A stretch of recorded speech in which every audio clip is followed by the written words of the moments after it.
Next topic है atomic spectrum.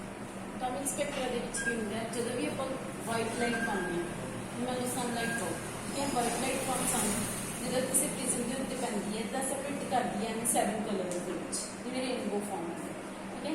when white light from sun strikes on the prism it separates into the 7 colors, ठीक है, pure 7 colour rainbow ਦੀ farm ਦੇ ਵਿੱਚ ਹੁੰਦਾ ਹੈ। ਤਾਂ ਆਪਾਂ ਕੀ ਕਹਿ ਸਕਦੇ ਹਾਂ, ਜਿਹੜੀ ਵਾਈਟ ਲਾਈਟ ਹੈ ਉਹ सनलाइट है जी, की फॉर्म होगी इलैक्ट्रोमैग्नेटिक रेडिएशन की फॉर्म होगी। आप पढ़िया सी ना इलैक्ट्रोमैग्नेटिक रेडिएशन जो आपने सीरीज की आया सी भी इलैक्ट्रोमैग्नेटिक रेडिएशन भी प्योर बनादियां ने विजिबल विजन के तो यदा मतलब कि वो की सारियां की सी इलैक्ट्रोमैग्नेटिक रेडिएशन से यदा मतलब कि अपने को सनलाइट भी तो उस फॉर्म च हैगी। तो आप कह सकते हैं sunlight is a form of electromagnetic radiation या वेव्स, ठीक है। देखो की है ये की कहना है, when white light from sun is passed through a prism, white light sun तो prism ਦੇ ਵਿੱਚੋਂ ਦੀ pass ਕਰਦੀ ਹੈ, pass through a prism it separates in series of color band known as the rainbow of colors। तो series of color bands से separate करਦੀ ਹੈ, ਇਹਨੂੰ ਆਪਾਂ ਕੀ ਬੋਲਦੇ ਹਾਂ, ਕੀ ਹੈ ਇਹ ਰੇਨਬੋ, ਠੀਕ ਹੈ। ਰੇਨਬੋ ਜਿਹੇ ਕਲਰ ਹੁੰਦੇ ਨੇ ਵਿਬਗਿਓਰ, ਠੀਕ ਹੈ, ਵਾਇਲਟ, ਇੰਡੀਗੋ, ਬਲੂ, ਠੀਕ ਹੈ, ਉਵੇਂ same as a same as rainbow form in the sky, ਜਿਵੇਂ ਸਕਾਈ ਦੇ ਵਿੱਚ ਰੇਨਬੋ ਫਾਰਮ ਹੁੰਦਾ, ਪਤਾ ਨਾ ਰੇਨਬੋ ਕਿਵੇਂ ਫਾਰਮ ਹੁੰਦਾ, वाटर ड्रॉपलेट्स के उत्ते सनलाइट बनती है तो रेनबो बनता है, ठीक है। It mean sunlight is composed of collection of electromagnetic waves. तो आप की कह सकते हैं भी जी सनलाइट है वो किहदे नाल बनी हुई है, किहदे कंपोज की हुई है, बनी हुई है collection of electromagnetic waves having different wavelength, जिन्हां दी वेवलेंथ की अलग अलग आप पढ़िया ही है, ये अलग अलग वेवलेंथ दी होंदियां ने, जिवें विबग्योर दे विच अलग अलग जिवें पहले इलैक्ट्रोमैग्नेटिक रेडिएशन की अलग अलग वेवलेंथ की सी, उन्होंने अरेंज किया in the order of increasing order of wavelength and decreasing frequency जो मर्जी ऑर्डर ले लो। एवं इतने विबग्योर भी यही है, जिवें वायलेट कलर की वेवलेंथ होर है, फ्रीक्वेंसी अलग है, एवं रेड कलर की वेवलेंथ होर होंदी है, फ्रीक्वेंसी अलग होंगी। तो इस फॉर्म के आप अलग अलग दे सपरेट करते हैं। The prism bend the light of different wavelength to different extent. जी प्रिज्म है वो अलग अलग लाइट को अलग अलग वेवलेंथ के अकॉर्डिंग अलग अलग सपरेट करती है। जिवें रेड लाइट है, रेड लाइट को सपरेट की करती है, लीस्ट डेविएट करती है, ठीक है। तो जी वायलेट लाइट है उन्होंने ज़्यादा डेविएट करती है, ठीक है। जी रेड लाइट है उन्होंने की करती है डेविएट, लीस्ट घट डेविएट करती है। देखो शो किया है ना कि घट डेविएट हुई, फिर ज़्यादा, फिर होर ज़्यादा, होर ज़्यादा, होर ज़्यादा, तो ये वायलेट लाइट है सब तो ज़्यादा डेविएट हुई। ਇਹਦਾ मतलब की है जिवें रेड लाइट की जी वेवलेंथ ज़्यादा होंगी, फ्रीक्वेंसी घट है, जिसकी फ्रीक्वेंसी घट है वो घट डेविएट होगी, जिसकी फ्रीक्वेंसी ज़्यादा है वो ज़्यादा डेविएट होगी, ठीक है। The separating of light into series of colour band is called dispersion.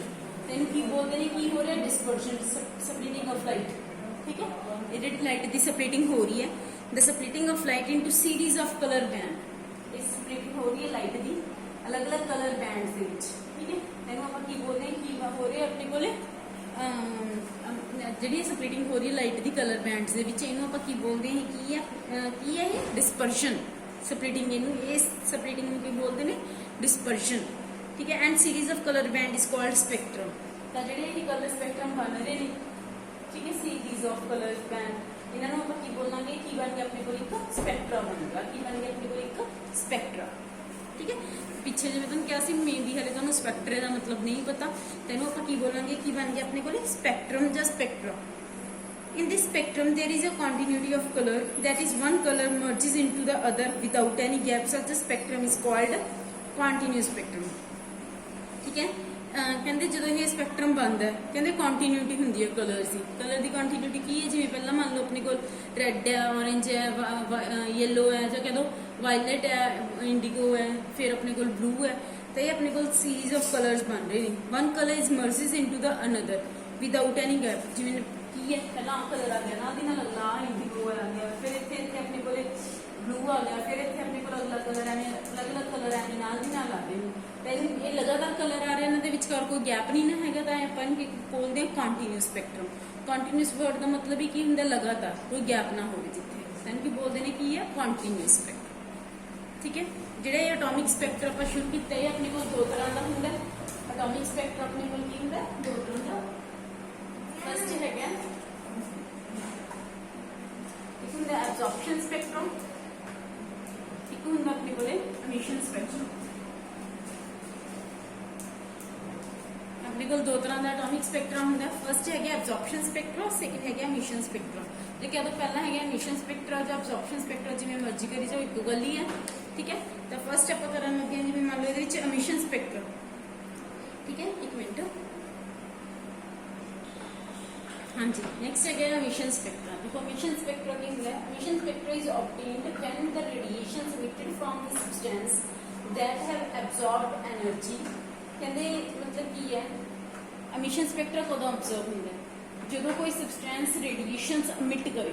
ਠੀਕ ਹੈ, obtained when the radiations emitted from the substances, radiations emitted ਹੁੰਦੀਆਂ ਨੇ that have absorbed energy, ਜਿਹਨੇ એનર્ਜੀ absorb ਕੀਤੀ ਹੈ, and analyzed with the help of spectroscope। ਫਿਰ ਆਪਾਂ ਨੂੰ ਐਨਾਲਾਈਜ਼ ਕਰੀਏ ਕਿਸੇ ਵੀ ਸਪੈਕਟਰੋਸਕੋਪ ਦੀ ਹੈਲਪ ਦੇ ਨਾਲ। ਠੀਕ ਹੈ, ਸਮਝੇ? ਕੀ ਹੈ ਐਮਿਸ਼ਨ ਸਪੈਕਟਰਾ ਜਿਹੜਾ obtained when the radiations emitted from the substance, ਕਿਸੇ ਵੀ ਸਬਸਟੈਂਸ ਤੋਂ ਰੇਡੀਏਸ਼ਨਸ emit ਹੋ ਰਹੀਆਂ ਨੇ that have absorbed energy, ਜਿਹਨੇ એનર્ਜੀ absorb ਕੀਤੀ। ਪਹਿਲਾਂ ਮੰਨ ਲਓ ਨੇ એનર્ਜੀ absorb ਕੀਤੀ, ਸੋ એનર્ਜੀ absorb ਕੀਤੀ ਹੈ ਜਿਵੇਂ ਆ ਰਹੀ ਹੈ, ਮਤਲਬ absorb ਕੀਤੀ, ਫਿਰ ਉਹਨੇ ਕੀ ਕੀਤੀ? emit ਕੀਤੀ। ਠੀਕ ਹੈ, ਫਿਰ ਆਪਾਂ ਨੂੰ ਐਨਾਲਾਈਜ਼ ਕਰੀਏ ਕਿਹਦੀ ਹੈਲਪ ਨਾਲ? ਸਪੈਕਟਰੋਸਕੋਪ ਦੀ ਹੈਲਪ ਨਾਲ। ਤਾਂ ਉਹਨੂੰ ਕੀ ਬੋਲਾਂਗੇ? ਕੀ ਹੈ ਐਮਿਸ਼ਨ ਸਪੈਕਟਰਾ। ਪਹਿਲਾਂ ਕੋਈ ਸਬਸਟੈਂਸ એનર્ਜੀ absorb ਕਰੇ, ਫਿਰ એનર્ਜੀ emit ਕਰੇ, ਉਹ એનર્ਜੀ ਜਿਹੜੀ emit ਕੀਤੀ ਹੈ ਉਹਨੂੰ ਆਪਾਂ ਐਨਾਲਾਈਜ਼ ਕਰੀਏ ਵਿਦ ਦੀ ਹੈਲਪ ਆਫ ਸਪੈਕਟਰੋਸਕੋਪ, ਇੱਕ ਤਰ੍ਹਾਂ ਦਾ ਇੰਸਟਰੂਮੈਂਟ ਹੈ। ਠੀਕ ਹੈ, ਜਿਵੇਂ ਦੇਖੋ ਆਪਣੇ ਕੋਲ ਕੋਈ ਹੈ ਡਿਸਚਾਰਜ ਟਿਊਬ ਹੈ। ਠੀਕ ਹੈ, ਡਿਸਚਾਰਜ ਟਿਊਬ ਕੀ ਹੈ? ਜਿਹਦੇ ਵਿੱਚ ਆਪਾਂ ਨੇ ਕੋਈ ਵੀ ਗੈਸ ਫਿਲ ਕੀਤੀ ਹੈ। ਜਿਵੇਂ ਹੁਣ ਆ ਇਹ ਜਿਹੜੀ ਆਪਾਂ ਕਹੀਏ ਉਹਨੇ એનર્ਜੀ absorb ਕਿੱਥੋਂ ਕੀਤੀ? ਕਿਸੇ ਵੀ ਸਬਸਟੈਂਸ ਤੋਂ। ਸਬਸਟੈਂਸ ਕੋਈ ਵੀ ਹੋ ਸਕਦਾ ਹੈ, ਕੋਈ ਸਨਲਾਈਟ ਲੈ ਲਓ, ਕੋਈ ਜਿਵੇਂ ਮੈਂ ਡਿਸਚਾਰਜ ਟਿਊਬ ਲਈ ਹੈ ਜਿਹਦੇ ਵਿੱਚ ਹਾਈਡਰੋਜਨ ਗੈਸ ਫਿਲ ਕੀਤੀ ਹੋਈ, ਕਿਸੇ ਤੋਂ ਵੀ એનર્ਜੀ absorb ਕਰ ਸਕਦਾ ਹੈ। ਫਿਰ ਆਪਾਂ ਇਸ એનર્ਜੀ ਨੂੰ ਪਾਸ ਕਰਦੇ ਹਾਂ ਸਲਿੱਟ ਦੇ ਵਿੱਚੋਂ। ਸਲਿੱਟ ਕੀ ਹੈ? ਜਿਵੇਂ ਨਾ ਇੱਕ ਬਹੁਤ ਜਿਵੇਂ ਮੰਨ ਲਓ ਕੋਈ ਮਤਲਬ ਇਹਨੂੰ ਅਸਿਊਮ ਕਰਕੇ ਦੇਖੋ ਵੀ ਇਹ ਮੰਨ ਲਓ ਕੋਈ ਵੈਸੇ ਹੀ ਇੱਕ ਪਲੇਟ ਹੈ, ਪਲੇਟ ਦੇ ਵਿੱਚ ਬਿਲਕੁਲ ਆਪਾਂ ਬਰੀਕ ਜਿਹਾ ਹੋਲ ਕਰ ਦਈਏ, ਉਹਦੇ ਵਿੱਚੋਂ ਦੀ ਕੋਈ ਇੱਕ ਰੇ ਲਾਈਟ ਇੱਧਰ ਆਈ ਪਾਸ ਕਰੇ, ਤਾਂ ਸਲਿੱਟ ਸਮਝਦੇ ਵੀ ਕੋਈ ਰੇ। ਠੀਕ ਹੈ, ਕੋਈ ਜਿਵੇਂ ਲਾਈਨ ਹੈ, ਇਹਦੇ ਵਿੱਚੋਂ ਦੀ ਬਿਲਕੁਲ ਇੱਕ ਐਵੇਂ ਫਾਈਨ ਜਿਹੇ ਹੋਲ ਕਰ ਦਿੱਤੇ, ਆ ਜਿਹੜੀ ਰੇ ਹੈ ਇਹਦੇ ਵਿੱਚੋਂ ਦੀ ਇੱਧਰੋਂ ਆਈ ਕ੍ਰੋਸ ਕਰੇ, ਇਹ ਕੀ ਹੋ ਗਈ? ਇਹਦੀ ਸਲਿੱਟ। ਸਲਿੱਟ ਦੇ ਵਿੱਚੋਂ ਦੀ ਆ ਸਲਿੱਟ ਬਣ ਗਈ। ਸਲਿੱਟ ਦੇ ਵਿੱਚੋਂ ਆਪਾਂ ਰੇ ਦੇ ਪਾਈ ਮੰਨ ਲਓ ਪ੍ਰਿਜ਼ਮ ਦੇ ਉੱਤੇ। ਠੀਕ ਹੈ, ਇਹ ਪ੍ਰਿਜ਼ਮ ਦੇ ਉੱਤੇ ਪਾਈ ਤਾਂ ਉਹ ਕੀ ਕਰ ਗਈ? ਅਲੱਗ-ਅਲੱਗ ਕਲਰਸ ਦੇ ਵਿੱਚ ਸਪਲਿਟ ਕੀਤੀ। ਜਿਹੜੀ ਸਪਲਿਟ ਕੀਤੀ ਆਪਾਂ ਨੂੰ ਅਬਜ਼ਰਵ ਕੀਤਾ, ਜਿਵੇਂ ਫੋਟੋਗ੍ਰਾਫਿਕ ਪਲੇਟ ਵਗੈਰਾ ਦੇ ਉੱਤੇ ਅਬਜ਼ਰਵ ਕੀਤਾ, ਤਾਂ ਜਿਹੜਾ ਇੱਥੇ ਸਪੈਕਟਰਾ ਬਣੂਗਾ ਉਹ ਕਿਵੇਂ ਵੀ ਬਣ ਸਕਦਾ, ਉਹ ਡਿਪੈਂਡ ਕਰਦੇ ਵੀ ਆਪਾਂ ਨੇ ਇੱਥੇ ਕਿਹੜੀ ਗੈਸ ਫਿਲ ਕੀਤੀ ਹੈ, ਇੱਥੇ ਕਿਹੜਾ ਆਪਾਂ ਨੇ ਮਤਲਬ ਸਬਸਟੈਂਸ ਯੂਜ਼ ਕੀਤਾ ਹੈ, ਲਾਈਟ ਦਾ ਸੋਰਸ ਕਿਹੜਾ ਯੂਜ਼ ਕੀਤਾ ਹੈ। ਤਾਂ ਜਿਵੇਂ ਮੰਨ ਲਓ ਮੈਨੇ ਇਹਦੇ ਵਿੱਚ ਅਸਿਊਮ ਕੀਤਾ ਵੀ ਹਾਈਡਰੋਜਨ ਸਪੈਕਟਰਾ ਦੇ ਵਿੱਚ ਆਪਣੇ ਕੋਲ ਆ ਬਣ ਗਿਆ, ਲਾਈਨ ਸਪੈਕਟਰਮ ਐਵੇਂ ਦਾ ਬਣਦਾ। ਠੀਕ ਹੈ, ਸਮਝ ਆਇਆ? ਇਹ ਕੀ ਬੋਲਦੇ ਨੇ? ਕੀ ਆ ਐਮਿਸ਼ਨ ਸਪੈਕਟਰਾ। ਵੀ ਕੋਈ ਸਬਸਟੈਂਸ ਹੈ, ਕੋਈ ਵੀ ਸਬਸਟੈਂਸ ਲੈ ਲਓ, ਹਾਈਡਰੋਜਨ ਲੈ ਲਿਆ, ਜਿਵੇਂ ਹਾਈਡਰੋਜਨ ਗੈਸ ਲਈ ਹੈ, ਸਨਲਾਈਟ ਲੈ ਲਓ, ਜਿਹੜਾ ਵੀ ਕੋਈ ਤੁਸੀਂ ਯੂਜ਼ ਕਰ ਰਹੇ ਹੋ, ਉਹਦੇ ਅਕੋਰਡਿੰਗਲੀ ਸਲਿੱਟ ਦੇ ਵਿੱਚੋਂ ਆਪਾਂ ਪ੍ਰਿਜ਼ਮ ਦੇ ਉੱਤੇ ਇਹਦੀ ਮਤਲਬ ਐਬਜ਼ੌਰਬ ਲਾਈਟ ਸਪਲਿਟ ਕਰ ਰਹੀ ਹੈ, ਫੋਟੋਗ੍ਰਾਫਿਕ ਪਲੇਟ ਤੇ ਆਪਾਂ ਨੂੰ ਅਬਜ਼ਰਵ ਕਰ ਰਹੇ ਹਾਂ, ਤਾਂ ਇਸ ਤਰੀਕੇ ਨਾਲ ਉਹਦਾ ਸਪੈਕਟਰਮ ਅਬਜ਼ਰਵ ਹੋਊਗਾ। ਵੀ ਆਪਾਂ ਉਹਦਾ ਜਿਹੜੀਆਂ ਇਮਿਟਡ ਰੇਡੀਏਸ਼ਨਸ ਨੇ ਉਹਨੂੰ ਅਬਜ਼ਰਵ ਕਰ ਰਹੇ ਹਾਂ, ਐਨਾਲਾਈਜ਼ ਕਰ ਰਹੇ ਹਾਂ ਵਿਦ ਦੀ ਹੈਲਪ ਆਫ ਸਪੈਕਟਰੋਸਕੋਪ। ਠੀਕ ਹੈ, ਸਮਝ ਆਇਆ? ਤਾਂ ਸਪੈਕਟਰੋਸਕੋਪ ਦੀ ਹੈਲਪ ਨਾਲ ਆਪਾਂ ਇਹਨੂੰ ਐਨਾਲਾਈਜ਼ ਕਰੀ ਜਾ ਰਹੇ ਹਾਂ। ਹਾਂਜੀ, ਤਾਂ ਦੇਖੋ such a spectrum consisting of lines of definite frequencies called line spectrum. ਕਹਿੰਦੇ ਹੁਣ ਇਹ ਸਪੈਕਟਰਮ ਦੇ ਵਿੱਚ ਡੈਫੀਨਿਟ ਫ੍ਰੀਕੁਐਂਸੀਜ਼ ਦੀਆਂ ਲਾਈਨਸ ਬਣੀਆਂ ਹੋਈਆਂ, ਜਿਵੇਂ ਰੈੱਡ, ਯੈਲੋ, ਬਲੂ, ਵਾਇਲਟ, ਤੁਹਾਨੂੰ ਦੱਸਿਆ ਅਲੱਗ-ਅਲੱਗ ਹੁੰਦੀਆਂ ਨੇ, ਉਹ ਡਿਪੈਂਡ ਕਰਦਾ ਤੁਸੀਂ ਸੋਰਸ ਕੀ ਯੂਜ਼ ਕਰ ਰਹੇ ਹੋ। ਤਾਂ ਇਹਦੇ ਥਰੂ ਜਿਹੜਾ ਸਪੈਕਟਰਾ ਬਣੂਗਾ ਉਹਨੂੰ ਕੀ ਬੋਲਾਂਗੇ ਆਪਾਂ? ਕਿਹੜਾ ਸਪੈਕਟਰਾ? Line spectra. ਠੀਕ ਹੈ, ਇਹਨੂੰ ਡਿਸਕੰਟੀਨਿਊਸ ਸਪੈਕਟਰਮ ਵੀ ਬੋਲਦੇ ਆ, ਲਾਈਨ ਸਪੈਕਟਰਮ ਵੀ ਬੋਲਦੇ ਨੇ, ਐਟੋਮਿਕ ਸਪੈਕਟਰਮ ਵੀ ਬੋਲਦੇ ਨੇ, ਐਮਿਸ਼ਨ ਸਪੈਕਟਰਾ ਵੀ ਬੋਲਦੇ ਆ। ਠੀਕ ਹੈ, ਲਾਈਨ ਸਪੈਕਟਰਾ ਡਿਸਕੰਟੀਨਿਊਸ ਵੀ ਇਹ ਜਿਵੇਂ ਪਹਿਲਾਂ ਵਿਬਗਿਓਰ ਵਾਲਾ ਕੀਤਾ ਸੀ, ਉਹਦੇ ਵਿੱਚ ਸਾਰਾ ਕੁਝ ਲਗਾਤਾਰ ਆ ਰਿਹਾ ਸੀ ਨਾ, ਇਹਦੇ ਵਿੱਚ ਸਾਰਾ ਕੁਝ ਲਗਾਤਾਰ ਨਹੀਂ ਆ ਰਿਹਾ, ਡਿਸਕੰਟੀਨਿਊਸਲੀ ਆ ਰਿਹਾ, ਮਤਲਬ ਗੈਪ ਨਾਲ। ਠੀਕ ਹੈ, ਤਾਂ ਇਹਨੂੰ ਆਪਾਂ ਕੀ ਬੋਲਦੇ ਹਾਂ? ਕਿਹੜਾ? Line spectrum, discontinuous spectrum. ਠੀਕ ਹੈ, also known as atomic spectrum because it is obtained by analyzing the emitted radiations from the atom by the application of heat or any other form of energy. It is also called fingerprint of atoms। ਕਹਿੰਦੇ ਕਿਉਂਕਿ ਜਿਵੇਂ ਮੰਨ ਲਓ ਆਪਾਂ hydrogen atom ਨੂੰ use ਕਰਕੇ, ਇਹਦੀ gas ਨੂੰ ਯੂਜ਼ ਕਰਕੇ ਦੇ ਥਰੂ ਕਰ ਰਹੇ ਹਾਂ ਜਿਹੜੀ ਵੀ ਫਾਰਮ ਦੇ ਵਿੱਚ, ਤਾਂ ਇਹਦੇ ਅਕੋਰਡਿੰਗਲੀ ਜਿਹੜਾ ਆਪਾਂ ਸੋਰਸ ਯੂਜ਼ ਕਰਾਂਗੇ ਉਹਦੇ ਅਕੋਰਡਿੰਗਲੀ ਇਹਨੇ ਰਿਜ਼ਲਟ ਦੇਣਾ, ਤਾਂ ਜਿਹੜਾ ਇਹ ਰਿਜ਼ਲਟ ਸ਼ੋ ਕਰੂਗਾ ਸਪੈਕਟਰਾ ਇਹ ਬਣਾਊਗਾ।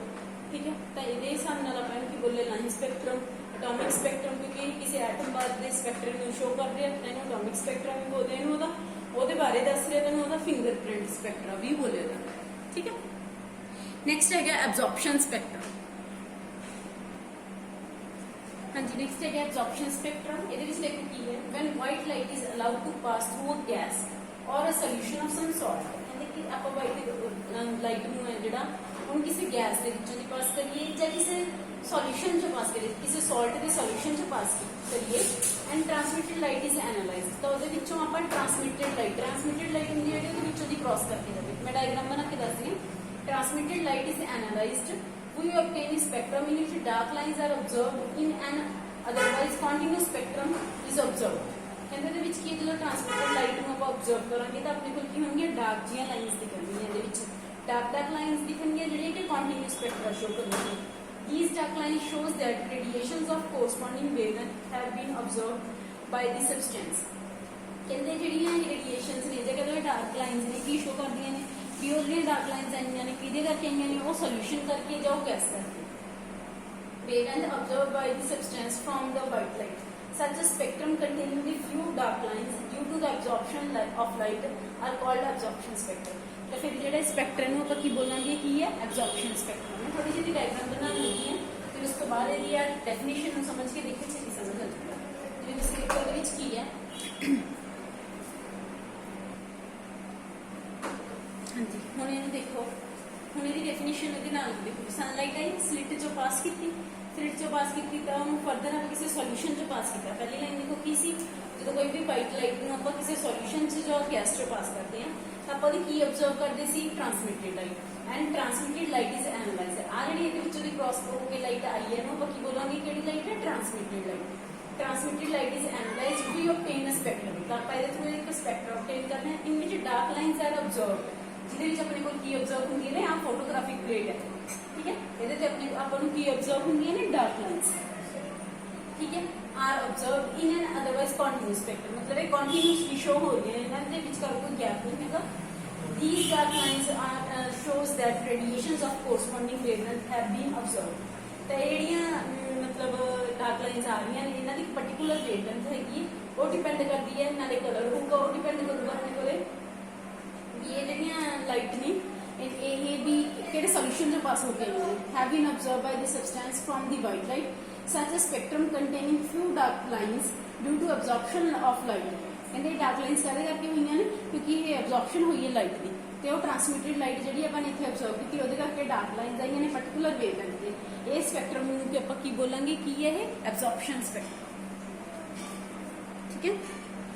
It may be noted that these dark lines appears exactly at the same place where the lines in the emission spectra appear। ਕਹਿੰਦੇ ਉੱਥੇ ਹੁੰਦੀਆਂ ਨੇ ਜਿੱਥੇ emission spectra ਦੇ ਵਿੱਚ ਲਾਈਨਸ ਆਈਆਂ ਸੀ। The emission spectrum sodium consists of two important yellow lines। ਜਿਵੇਂ emission spectra ਦੇ ਵਿੱਚ ਆਪਣੇ ਕੋਲੇ ਲਾਈਟ ਆਈ ਸੀ, ਠੀਕ ਹੈ, ਇਹ ਆਪਣੇ ਕੋਲ ਨੀਅਰ ਅਬਾਊਟ ਆ ਰਹੀ ਸੀ ਵੇਵਲੈਂਥ 589 ਨੈਨੋਮੀਟਰ ਐਂਡ 589.6 ਨੈਨੋਮੀਟਰ ਦੇ ਉੱਤੇ, ਠੀਕ ਹੈ। ਤਾਂ ਐਵੇਂ ਇਹ ਬਿਲਕੁਲ ਸੇਮ ਡਾਰਕ ਲਾਈਨਸ ਉਵੇਂ ਅਬਜ਼ਰਵ ਹੋ ਰਹੀਆਂ ਨੇ। On the other hand when white light is pass through the vapour of sodium, ਕਹਿੰਦੇ ਐਵੇਂ ਜੇ ਆਪਾਂ ਵਾਈਟ ਲਾਈਟ ਨੂੰ ਪਾਸ ਕਰੀਏ ਸੋਡੀਅਮ ਵੈਪਰਸ ਚੋਂ ਵੀ ਗੈਟ ਡਾਰਕ ਲਾਈਨਸ ਇਨ ਦਾ, ਤਾਂ ਆਪਾਂ ਨੂੰ ਡਾਰਕ ਲਾਈਨਸ ਮਿਲ ਰਹੀਆਂ ਨੇ ਅਬਜ਼ੌਰਪਸ਼ਨ ਸਪੈਕਟਰਾ ਦੇ ਵਿੱਚ at 589 and 589.6 nanometre. The study of emission and absorption spectrum is called spectroscopy। ਤਾਂ ਇਹਦੀ ਸਟੱਡੀ ਨੂੰ emission ਤੇ absorption spectra ਦੀ ਸਟੱਡੀ ਨੂੰ ਕੀ ਬੋਲਦੇ ਨੇ, ਕੀ ਹੈ ਇਹ, ਸਪੈਕਟਰੋਸਕੋਪੀ। ਤਾਂ ਇਹ ਹੈਗੀ ਆਪਣੇ ਕੋਲ ਸਪੈਕਟਰੋਸਕੋਪੀ। ਨਾਲ ਇਹਦੀ ਥਿਊਰੀ ਦੀ ਮੈਂ ਫੋਟੋ ਖਿੱਚ ਕੇ ਭੇਜੂੰਗੀ, ਨਾਲ ਇਹ ਡਾਇਗਰਾਮ ਵਗੈਰਾ ਰੱਖ ਕੇ ਫਿਰ ਪੜ੍ਹੀਓ ਬੱਚੇ ਥੋੜਾ ਧਿਆਨ ਨਾਲ। ਹਲਕਾ ਜਿਹਾ ਟੌਪਿਕ ਟਫ ਹੈ ਤਾਂ ਆਰਾਮ ਨਾਲ ਹੋ ਜੂ, ਕੋਈ ਗੱਲ ਨਹੀਂ, ਠੀਕ ਹੈ।